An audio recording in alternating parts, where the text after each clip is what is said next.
Starting में हमें एक मैरिड कपल को दिखाया जाता है जिनका नाम होता है डेविड और एमी।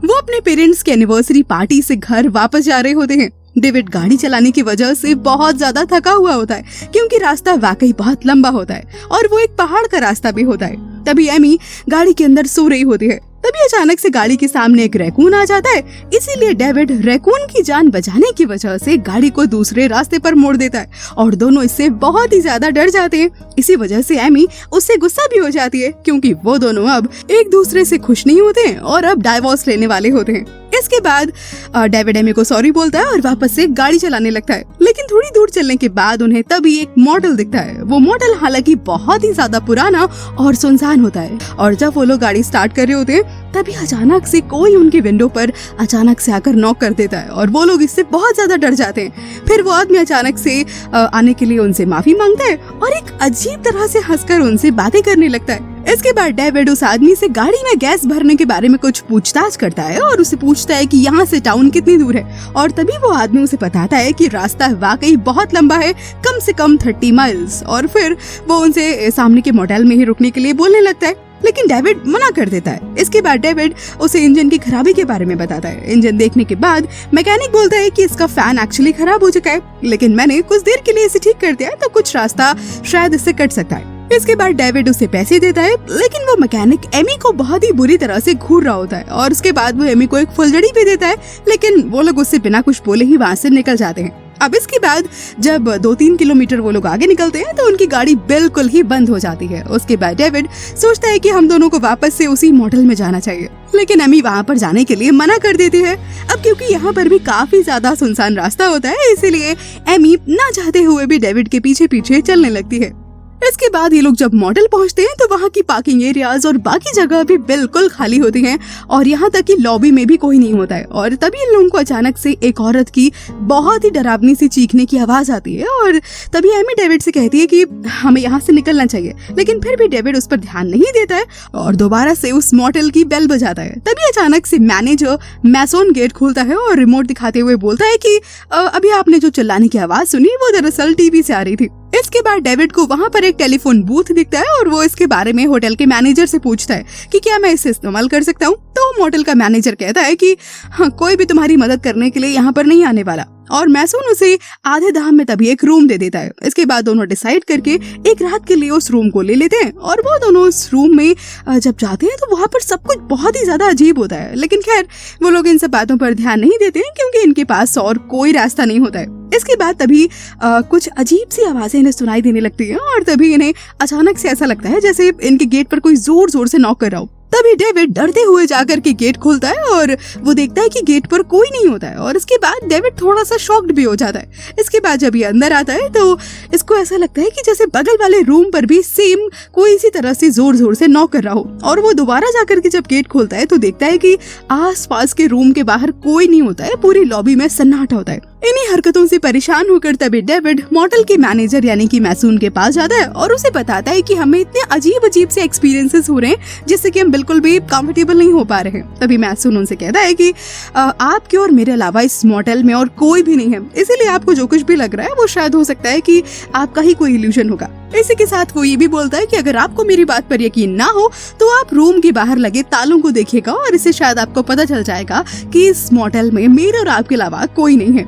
इसके बाद जब डेविड अपने रूम में आता है तो उसे कुछ टेप रिकॉर्डर्स मिलते हैं और वो तभी अपना माइंड डाइवर्ट करने के लिए मूवीज देखने लगता है और वो पाता है कि ये एक्चुअली हॉरर मूवीज होती हैं जिसमें वो देखता है कि एक कपल होते हैं जिन्हें दो आदमी बहुत ही बुरी तरह से परेशान करने के बाद जान से मार देते हैं और तभी कुछ देर के बाद मूवी को बहुत ही ध्यान से देखने के बाद उसे पता चलता है कि उस मूवी के रूम में जो पर्दे लगे हुए हैं वो बिल्कुल उनके रूम से मिलते जुलते हैं। और उसके बाद वो जब और ध्यान से देखता है तो वो पाता है कि उनके रूम का जो सामान होता है बिल्कुल वही सामान उस मूवी में भी दिखाया जा रहा है। और इसके बाद डेविड एमी को बताता है कि उस मूवी का और हमारे रूम का बहुत ही गहरा कनेक्शन है और तभी वो दोनों सामने होते हैं। और उसके बाद डेविड रूम को अच्छे से चेक करता है तो रूम में हर जगह पर एक्चुअली कैमरेज लगे होते हैं। और इसके बाद ये दोनों समझ जाते हैं कि इसी रूम में उन मूवी वाले कपल को इसी तरह से मारा गया था। इसके बाद ये लोग अपनी जान बचाने की कोशिश करने लगते हैं और डेविड आकर तभी जो वॉशरूम की विंडो होती है वहां से भागने की कोशिश करने लगता है, उसे तोड़ता है, लेकिन वहां पर एक बहुत ही बड़ी सी कील लगी होती है जिसकी वजह से विंडो नहीं टूटती है। और इसके बाद वो लोग पीछे के रास्ते से जंगल की तरफ भागने लगते हैं, लेकिन उसी वक्त वहां पर 2 किलर उन्हें मारने के लिए आ जाते हैं।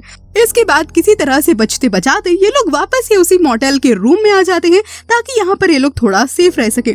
और इसके बाद तभी जल्दी से जो डेविड होता है ये फोन बूथ में जाकर 911 पर कॉल करता है, लेकिन वो कॉल मैसून ही उठाता है क्योंकि ये एक प्राइवेट लाइन होती है और इसीलिए ये मोटेल में ही लग सकती थी। इसके बाद डेविड के भागने से पहले ये कार आकर फोन बूथ को उड़ा देती है, लेकिन डेविड उससे पहले ही वहां से किसी तरह से निकल जाता है और अपनी जान बचा लेता है। वापस से वो रूम में जाता है और सारी लाइट्स को जल्दी से बंद कर देता है ताकि किसी को बाहर से कुछ भी दिखाई न दे। और उसके बाद ये दोनों एक कोने में जाकर बैठ जाते हैं और ये दोनों वाकई बहुत ही ज्यादा डरे हुए होते हैं। इसके बाद डेविड जल्दी से अपनी सुरक्षा के लिए वहां पर पड़ा एक कांच का टुकड़ा उठाता है और तभी झरोखे से बाहर देखने की कोशिश करने लगता है। तभी उसे पता चलता है कि बाहर एक्चुअली एक ट्रक आकर रुका होता है और तभी आवाज लगाकर उस ट्रक ड्राइवर से मदद के लिए बोलने लगता है, लेकिन एक्चुअली वो ट्रक ड्राइवर मैसून का ही एक कस्टमर होता है जो वहां पर वीडियो टेप खरीदने आया होता है। और जब डेविड ने रैकून को बचाने के लिए गलत रास्ता लिया था उस वक्त से लेकर अभी तक सब कुछ एक्चुअली एक प्लान होता है। इसके कुछ देर के बाद अभी इन दोनों को वॉशरूम में टनल का एक रास्ता मिलता है और इसके बाद ये दोनों टनल के रास्ते से चलकर मैसून के ऑफिस पहुंच जाते हैं और वहां पर ये देखते हैं कि मॉनिटर पर जितने भी कैमरा जिस मॉडल में लगे होते हैं उन सभी की वीडियोस वहां पर चल रही होती है। लेकिन वहीं पर एमी को एक फोन मिलता है जिससे एमी 911 पर वापस से कॉल कर देती है और सारी बात बताने से पहले ही उन्हें पता चल जाता है कि मैसून वहां पर आ रहा है। और इसके बाद दोनों वापस टनल के अंदर जाते हैं और मैसून जब वहां पर आता है तो फोन की आवाज सुनकर वो समझ जाता है कि इन लोगों ने ही कॉल किया होगा। और इसके बाद मैसून फोन की वायर को तोड़कर अपने पास रख लेता है। और इसके बाद एमी और डेविड को थोड़ी देर के बाद टनल में एक और रास्ता मिलता है और इसके बाद दोनों उस रास्ते से जाकर गैराज के अंदर निकलते हैं और वहां से थोड़ी दूर चलने पर ये लोग जाकर एक बड़ी सी टेबल रख देते हैं। और तभी एमी के कॉल करने के बाद ही लोकल शेरिफ को पता चल जाता है कि पक्का कुछ गड़बड़ है।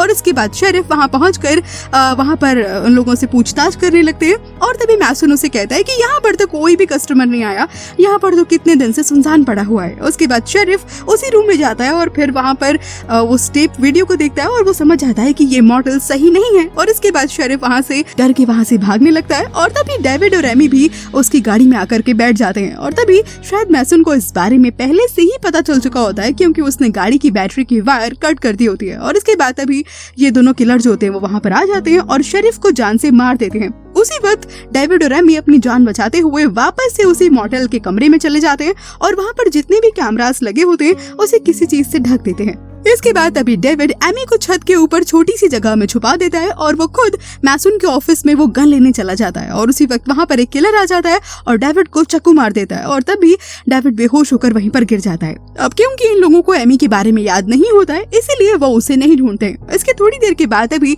एमी वहां से बाहर निकलती है और जाकर एक गाड़ी में बैठ जाती है और उस गाड़ी को स्टार्ट करने की कोशिश ही कर रही होती है कि तभी वहां पर एक किलर उसी गाड़ी में आकर बैठ जाता है और एमी को परेशान करने लगता है। और तभी जल्दी से जो एमी होती है उस किलर को धक्का देती है और गाड़ी को ले जाकर होटल के अंदर घुसा देती है जहां पर दूसरा किलर होता है। और तभी गाड़ी से एक्सीडेंट करके ये इन दोनों किलर्स को वहीं पर मार देती है। इसके बाद अभी एमी दौड़कर मैसून के ऑफिस में जाती है और उस गन को ढूंढने लगती है। एमी ऐसा कर ही रही होती है कि तभी अचानक से वहां पर मैसून आ जाता है और वो उससे लड़ने लगता है और तभी गन वहीं पर नीचे गिर जाती है। इसके बाद मैसून एमी को वहीं पर धक्का दे देती है जहां पर गन गिरी हुई होती है और तभी एमी जल्दी से उस बंदूक को उठाती है और 3 गोलियां उस पर चलाकर उसे वहीं पर जान से मार देती है।